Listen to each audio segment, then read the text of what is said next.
फीमेट coaching centre के YouTube channel में मैं मनोज कुमार पटेल आप सभी का हार्दिक स्वागत करता हूं। आज के इस वीडियो में हम लोग देखने जा रहे हैं भारतीय संविधान से संबंधित 30 सर्वाधिक महत्वपूर्ण वस्तुनिष्ठ प्रश्न जो बार बार प्रतियोगी परीक्षाओं में पूछे जाते हैं।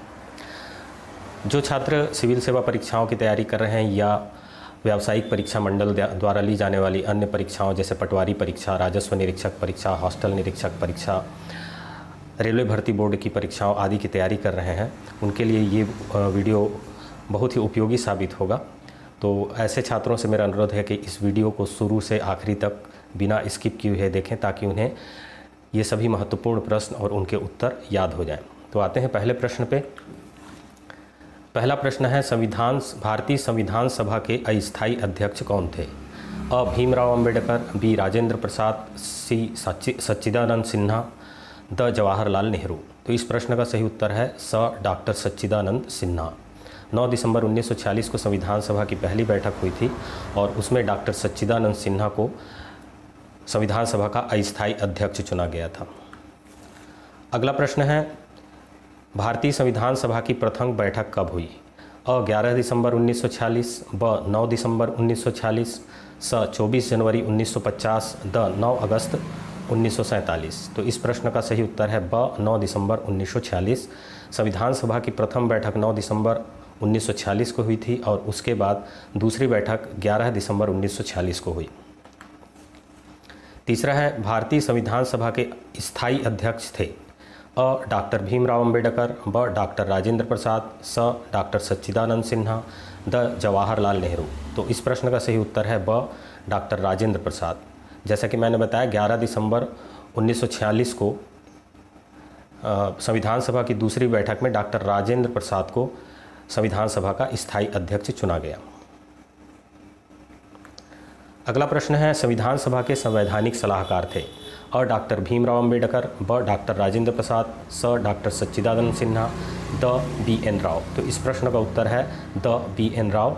बी. एन. राव संविधान सभा के संवैधानिक सलाहकार थे। पांचवा है प्रारूप समिति के अध्यक्ष थे?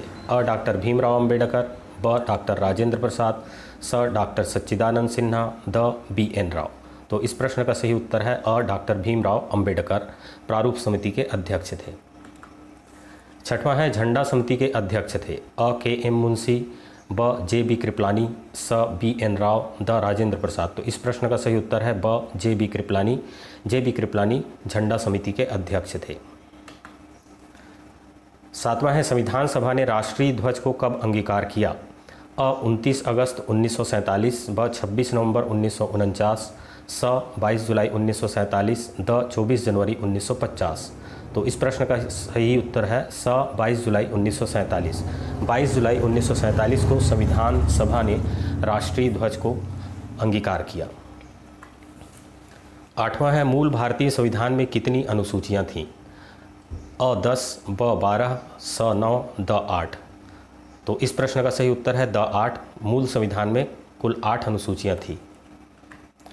नौवां प्रश्न है वर्तमान में भारतीय संविधान में कुल कितनी अनुसूचियां हैं? अ. 8, ब. 10, स. 11, द. 12। तो इस प्रश्न का सही उत्तर है द. 12। वर्तमान में अनुसूचियों की संख्या 8 से बढ़कर 12 हो गई है। 10वां प्रश्न है भारतीय संविधान को कब अंगीकृत किया गया? अ. 29 अगस्त 1947, ब. 26 नवंबर 1949, स. 22 जुलाई 1947, द. 26 जनवरी 1950। तो इस प्रश्न का सही उत्तर है 26 नवंबर 1949 को भारतीय संविधान को अंगीकृत किया गया। अगला प्रश्न है संविधान दिवस कब मनाया जाता है? अ. 29 अगस्त, ब. 26 नवंबर, स. 22 जुलाई, द. 26 जनवरी। तो इस प्रश्न का सही उत्तर है ब. 26 नवंबर। 26 नवंबर को 1949 को भारतीय संविधान को अंगीकृत किया गया और इसी दिवस को संविधान दिवस के रूप में प्रतिवर्ष बनाया जाता है। 12वां है स्वतंत्र भारत के प्रथम राष्ट्रपति थे? अ. जवाहरलाल नेहरू, ब. एस. राधाकृष्णन, स. डॉक्टर राजेंद्र प्रसाद और द. है बी. आर. अम्बेडकर। तो इस प्रश्न का सही उत्तर है डॉक्टर राजेंद्र प्रसाद।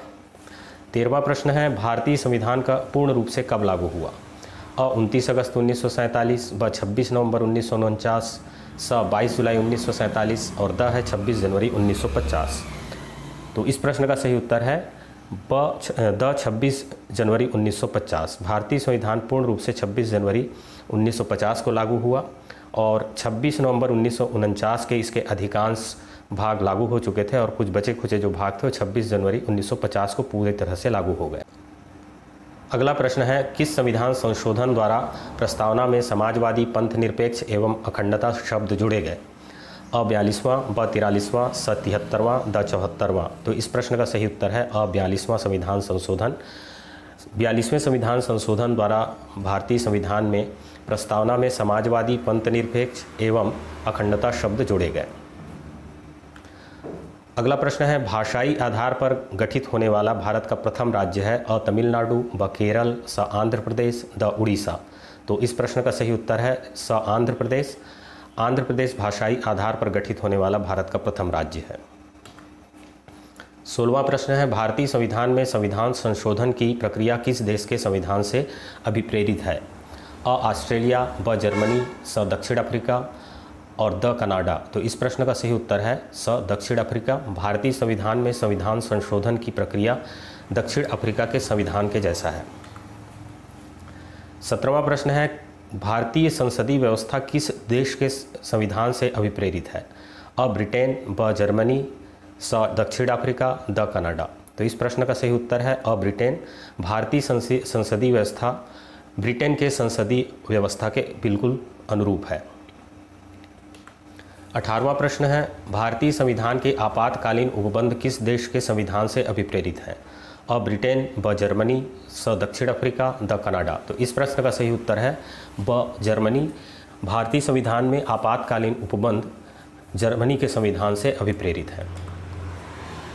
19वां प्रश्न है, भारतीय संविधान में मौलिक अधिकार किस देश के संविधान के अनुरूप है? अ ब्रिटेन, ब जर्मनी, स दक्षिण अफ्रीका, द यूएसए या यूनाइटेड स्टेट ऑफ अमेरिका। तो इस प्रश्न का सही उत्तर है the USA, United state of America. भारतीय संविधान में मौलिक अधिकार यूनाइटेड स्टेट ऑफ अमेरिका में के संविधान में जो मौलिक अधिकार हैं उन्हीं के अनुरूप है। 20वां प्रश्न है, भारतीय संविधान में समवर्ती सूची का प्रावधान किस देश के संविधान से लिया गया है? अ ऑस्ट्रेलिया, ब जर्मनी, द दक्षिण अफ्रीका, स दक्षिण अफ्रीका, द कनाडा। तो इस प्रश्न का सही उत्तर है अ ऑस्ट्रेलिया। समवर्ती सूची का प्रावधान ऑस्ट्रेलिया के संविधान से लिया गया है। अगला प्रश्न है, किस संविधान संशोधन के द्वारा शिक्षा के अधिकार को मूल अधिकार का दर्जा दिया गया? अ 75वां, ब 73वां, स 86वां, द 89वां। तो इस प्रश्न का सही उत्तर है स 86वां। 86वें संविधान संशोधन 2002 के द्वारा शिक्षा के अधिकार को मूल अधिकार का दर्जा दिया गया।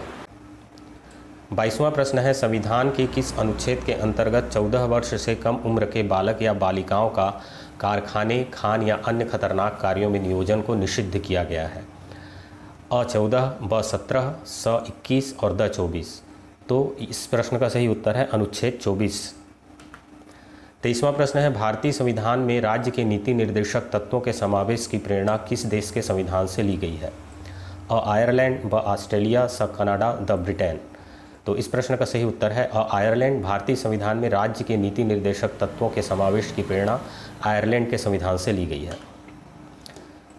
24वां प्रश्न है, संविधान के किस अनुच्छेद के अंतर्गत अस्पृश्यता का अंत किया गया है? अ अनुच्छेद 19, ब अनुच्छेद 17, स अनुच्छेद 15, द अनुच्छेद 14।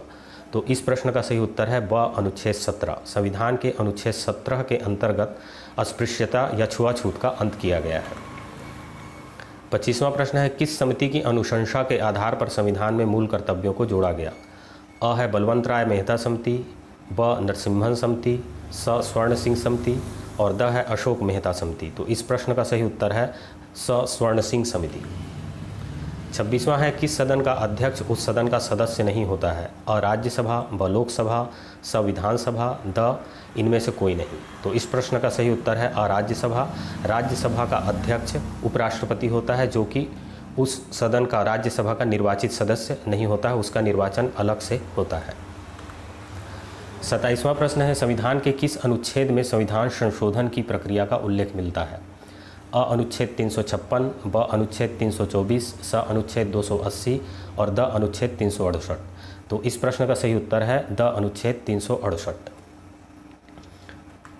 28वां प्रश्न है, किस अनुच्छेद के अंतर्गत राष्ट्रपति किसी राज्य में राष्ट्रपति शासन की उद्घोषणा कर सकता है? अ अनुच्छेद 352, ब अनुच्छेद 356, स अनुच्छेद 360 और द अनुच्छेद 368। तो इस प्रश्न का सही उत्तर है ब अनुच्छेद 356। अनुच्छेद 356 के अंतर्गत राष्ट्रपति किसी भी राज्य में राष्ट्रपति शासन की उद्घोषणा कर सकता है, और राष्ट्रीय आपातकाल की उद्घोषणा यदि करना हो तो वह अनुच्छेद 352 के अंतर्गत करता है।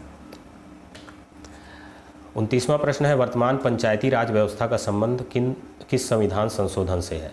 अ 51वां संशोधन, ब 73वां संशोधन, स 74वां संशोधन और द है 86वां संशोधन। तो इस प्रश्न का सही उत्तर है ब 73वां संशोधन। अंतिम प्रश्न है, वित्त आयोग का गठन कौन करता है? अ प्रधानमंत्री, ब राष्ट्रपति, स लोकसभा अध्यक्ष, द मुख्य न्यायाधीश। तो इस प्रश्न का सही उत्तर है ब राष्ट्रपति। राष्ट्रपति वित्त आयोग का गठन करता है।